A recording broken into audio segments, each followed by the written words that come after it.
Hello and welcome everyone to MJ Hobby Corner. And yes, I am wearing my Halloween attire. Halloween was yesterday, and so boo, boo crew. Very comfy shirt.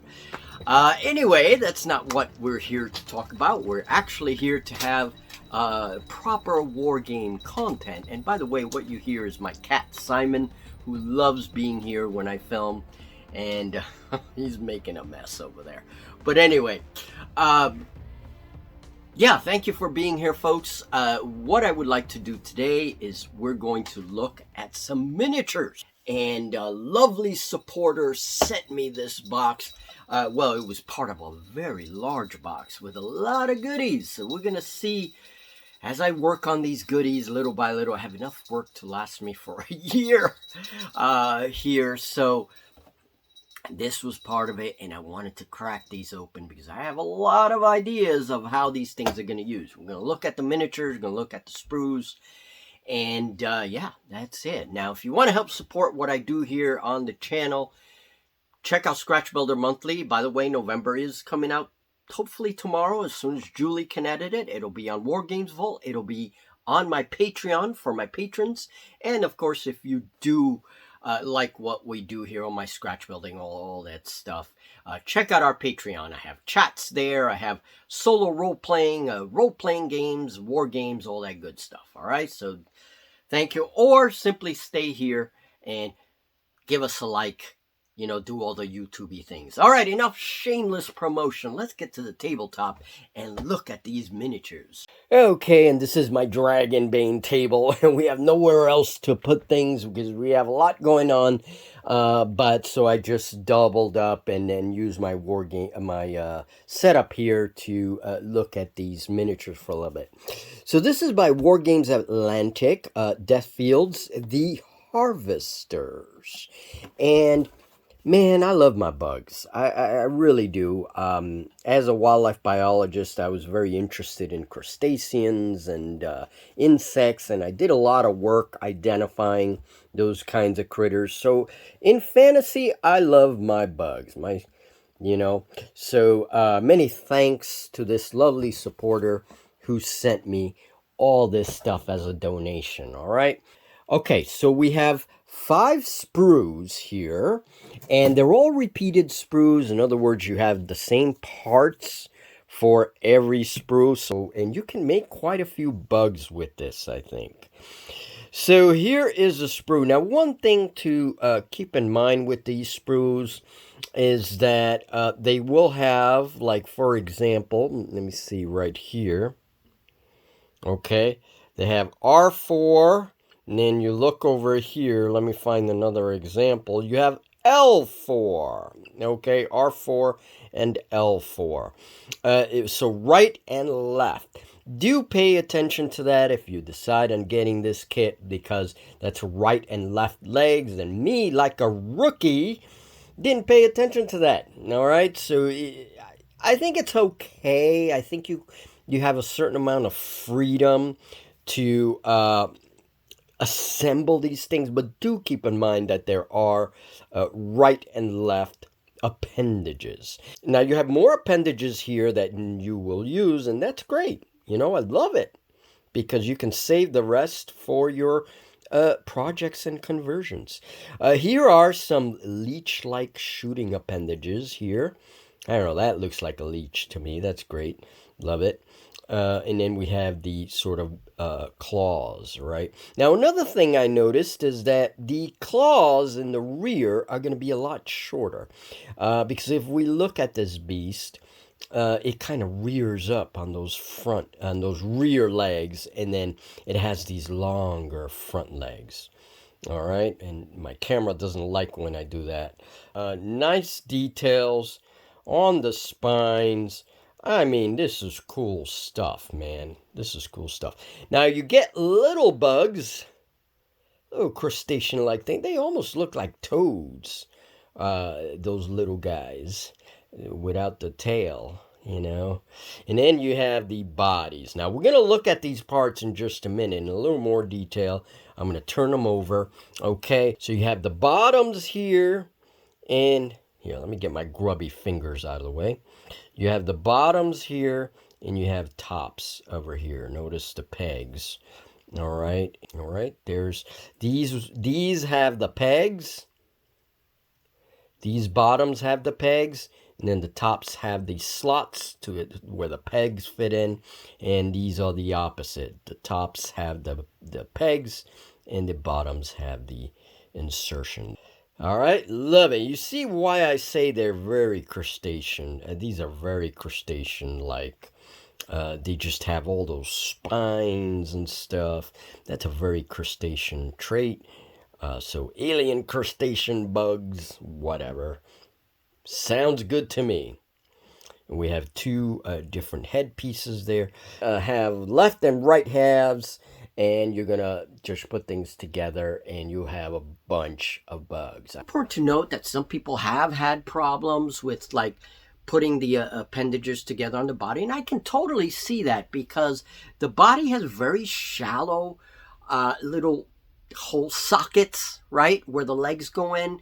So I can see where people have these difficulties. Be advised that some people have expressed this. If you're looking into the kit, you know, and do your research, go shopping around, look at different opinions on the matter, you know. So I've had no problem with these thus far. Now, one of the things that I do when I do this, I've been doing this for years, but one thing I've noticed is that if I mix a little bit of super glue on one side, let's say the socket, I put a little bit of super glue, and I take a little tiny bit of tacky white glue, and I put it on the other end of the appendage and kind of connect those two. It has to be small amounts, because when those two things interact, not only do they grab on really quickly, it does form a pretty good bond.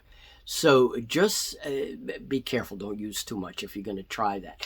I found that this really helps on some problematic miniatures. Rather than using that fast drying stuff, I used to use that on my super glue. It's like fast drying and you apply it. I don't know. This seemed to work very well, and it just grabs the appendage right away. And you still have a little bit of time to kind of fuss with it a little bit. And I had no problems whatsoever putting these miniatures together. However, I can see where difficulties can come in, because again, it's not, I wish they would make deeper slots for these things and better like little pegs on the legs. I can see that. I can totally see that. Because you do need a big base for these guys. 50 millimeter was something that I was seeing online that people recommended. These things don't have instructions. And that's not a good thing, to be honest. If I were to critique this kit, then I would say, put some instructions in there. All right, especially for these kinds of legs. However, I did figure it out by looking at the poses on the box. You see that the rear legs are smaller, and it makes sense for this creature. Okay, so here are the parts to a typical bug. So the front legs here, definitely these longer appendages seem to be good for the front. Then we have these shorter appendages, which will go to the rear, and so the bug will be kind of rearing up a bit, which makes sense.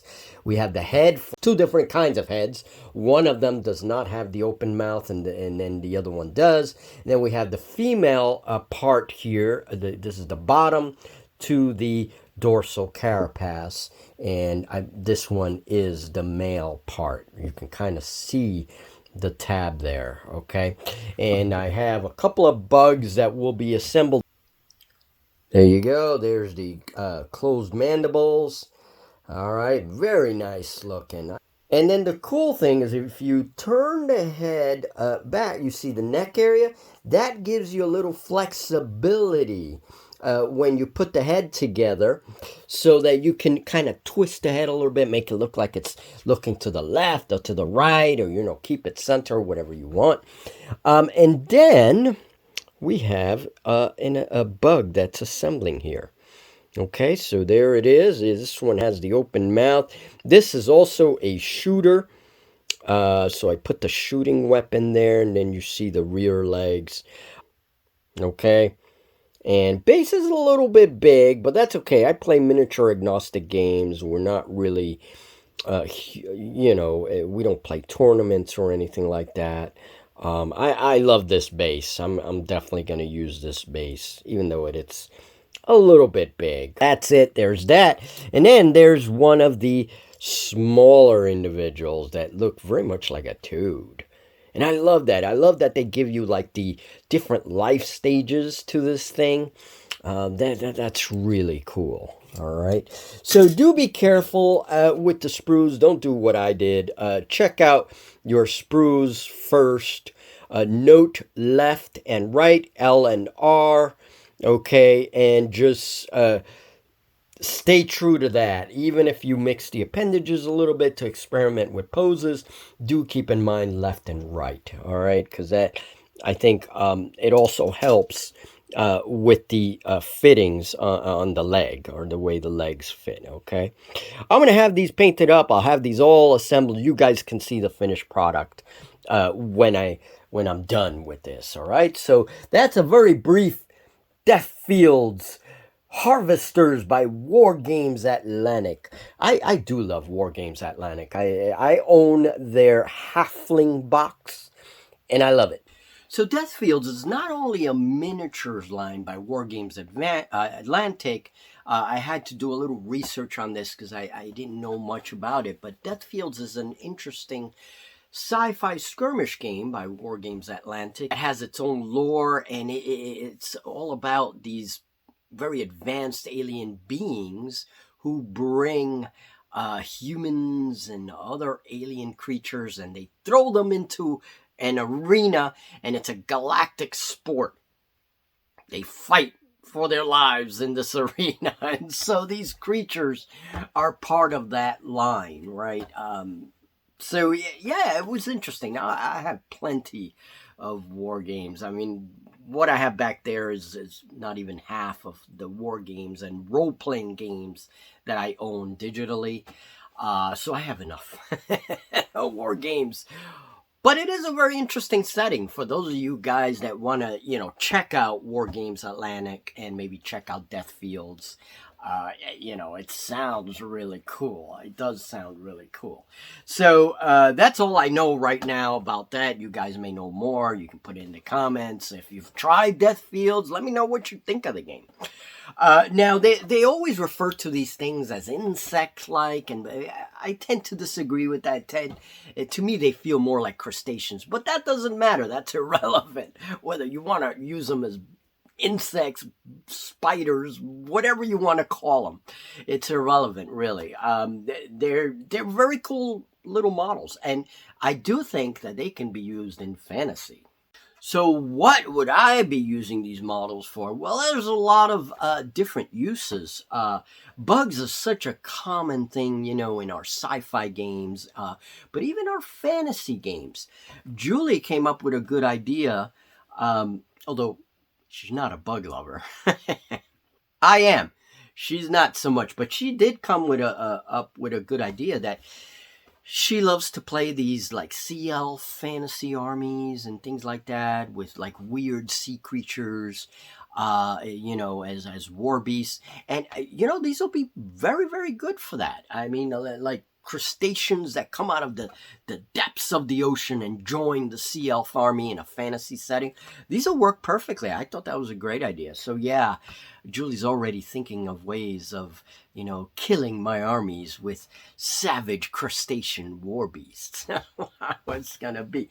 But I think for games like 5 Parsecs from Home, as bugs, 5 Parsecs has bugs in it. 2-hour war games. The 2-hour war games, I will be having a 2-hour war game very soon. Tanks and Mechs, Total War. That's one of my favorite games for 2-hour war games. And they have bugs. And so it's like giant bugs fighting against mechs and stuff. I think that would be really cool for this. I mean, there's so many different games, rampant, in war games, but also role-playing games. If you're the kind of game master or DM, whatever, that uses miniatures, we're kind of weeding ourselves out of that because I find that the use of miniatures in my RPGs are a little bit impractical. However, Julie still needs a little bit of, especially in combat, a little bit of visual aid. I think these will be perfect in a game of like Savage Worlds Rifts, right? Or even my old school Rifts from Palladium. These things will be cool, very crustacean-like, you know. And basically any fantasy RPG or sci-fi, Starfinder, I could probably use them as alien bugs in Starfinder as well, especially if I'm playing solo. When I play solo, I do use miniatures to kind of set the mood and give the viewer something interesting to see while I'm role-playing. So yeah, these things have a lot of uses. What do you guys think about the uses? What would you use these? Do you own these? What did you think about putting them together? You know, let me know. It would be interesting to know how other people feel about these bugs and whether or not you've used them in your games. I'm curious to know that. You know, what games have you used them in? I can think of a lot of ideas for my war games, so you'll probably see them in the future. I am setting up an alien bug army, and then we'll probably look at that in the future when I get these guys done. I'll put all my bugs together, what I have in my collection, and we'll talk a little bit about these kinds of bio armies, which I find very interesting. So, all right, folks, that's all I have for you today. And I want to give a very special and warm thanks to all of you that have supported Julie lately. Some terrible comments. Thank you very much. She felt a lot better after that, and her confidence kind of coming back. We are going to have a video with Julie's costume, her tiefling costume. Now, she's doing this not just for Halloween. She wants to dress up when we role play. And hey, I'm not going to stop that. I don't demand that of my players, but if she wants to do that, welcome. And we're going to be talking about Shadow Dark and her character in Shadow Dark, who's a tiefling plague doctor. So it's a very interesting combination. We'll talk all about Shadow Dark, our experiences with Shadow Dark. So if you're into RPGs, that's coming soon, of course. Let's get Julie's confidence level up. Let's boost her confidence. We'll show her tiefling costume. I think it's lovely. But that's just me. I'm biased, of course. Yeah, I'll see you guys in the next video. Thank you very much for your support, and bugs are coming very soon. Forget about winter. It's alien bugs. They're coming. Have a great one.